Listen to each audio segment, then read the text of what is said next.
দেখো, শুধুমাত্র 3টে স্টেপকে ফলো করলেই তোমরা কিন্তু শতকরার এই টাইপের প্রশ্নগুলোর সমাধান খুব দ্রুত এবং সঠিকভাবে করতে পারবে। কি সেই স্টেপগুলো? দেখো, স্টেপ নাম্বার 1, প্রথমেই তোমাকে দেখতে হবে প্রশ্নে যে সংখ্যাগুলো দেওয়া আছে সেই সংখ্যাগুলোর এককগুলো এক আছে না আলাদা আছে।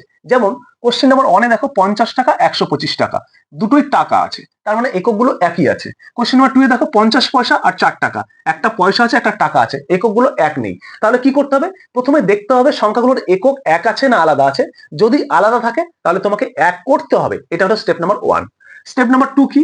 তোমরা প্রশ্নে যে সংখ্যাগুলো দেওয়া থাকে তাদের মধ্যে গুণ করতে হবে না ভাগ করতে হবে। যদি ভাগ করতে হয় তাহলে কার সঙ্গে কার ভাগ করতে হবে এটাই বুঝতে পারো না। তো ভালো করে শুনে নাও, প্রশ্নে যে সংখ্যাগুলো দেওয়া থাকে সেই সংখ্যাগুলোকে সবসময় ফ্র্যাকশন বা ভগ্নাংশের আকারে লিখতে হয়। এবার ভগ্নাংশ আকারে লিখবে তুমি কাকে লবে কাকে হরে, এটা আবার বুঝতে হবে। তাহলে তোমরা সবসময় মনে রাখবে যার সঙ্গে মানে যে সংখ্যাটার সঙ্গে এর কথাটা থাকে এর, সেই সংখ্যাটাকে আমরা সবসময় হরের মধ্যে লিখবো। তাহলে দেখো কোশ্চেন নাম্বার 1-এ 50 টাকা 125 টাকার, তাহলে 125 এর সঙ্গে এর আছে।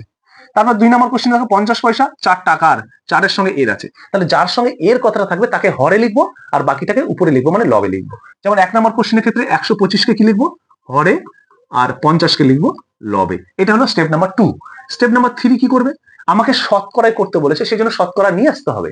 শতকরা আনার জন্য সবসময় তোমরা কি করবে? 100 দিয়ে গুণ করবে, পাশে একটা পার্সেন্ট লিখে দেবে, ব্যাস হয়ে গেল। যদি শতকরা তুলতে হয় তাহলে 100 দিয়ে ভাগ করবে, শতকরাকে উঠিয়ে নেবে, তোমার কাজ শেষ। এটা হলো স্টেপ নাম্বার 3। তাহলে স্টেপ নাম্বার 3 তে কি করছি? আমরা 100 দিয়ে গুণ করছি এবং বাইরের দিকে একটা শতকরা চিহ্ন বসিয়ে দিচ্ছি। আমার অঙ্ক হয়ে গেল, সমাধান করলে উত্তর বেরিয়ে যাবে। তাহলে 25 দিয়ে কাটো, 25 দুগুণ 50, 5 25 125, 5 দিয়ে কাটো 20, তাহলে এর আনসার হলো 20 দুগুণ 40 মানে 40%। কোথায় আছে অপশনে? দেখো অপশন নাম্বার সি তে।